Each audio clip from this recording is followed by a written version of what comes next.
Divinity Original Sin 2 has finally made its way to the Xbox One, and it's a treat for any RPG fan. This game offers an immersive and deep world with thousands of possible dialogue options that affect quests as well as the overall story.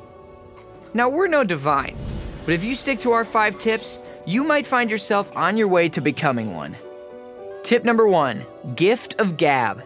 This game offers many talents that players can specialize in, but one that is easily overlooked and almost essential for any party is the Pet Pal talent.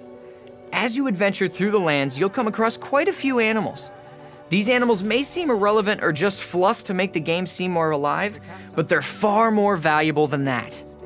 When you're making a character or choosing a talent to gain, it's a great idea to teach at least one of your party members the Pet Pal talent. This will give that party member a smashing new ability that allows you to communicate with animals.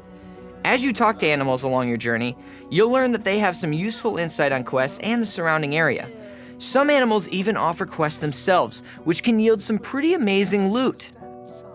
Tip number 2, know your class. As with most RPGs, you'll need to spec your characters in the correct fields to use them to their full potential. While glancing through the menus, be sure to read up on what each skill, talent, and attribute can bring to a character. Then decide if that will benefit the build you're going for.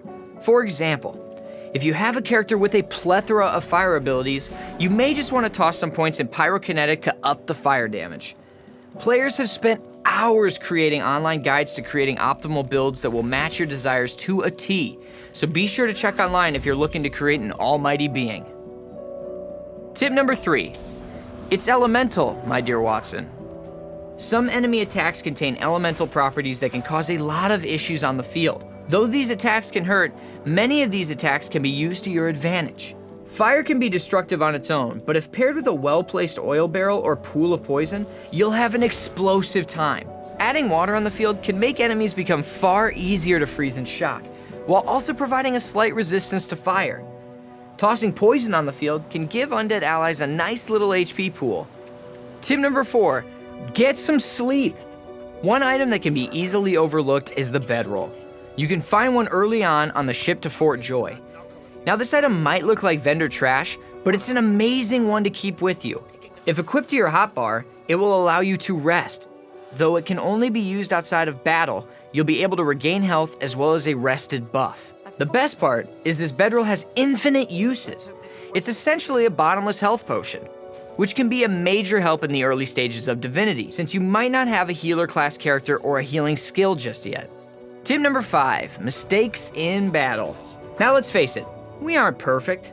We all make mistakes during battle, some of which are novice mistakes and will make you feel like a noob, even after hours of playtime.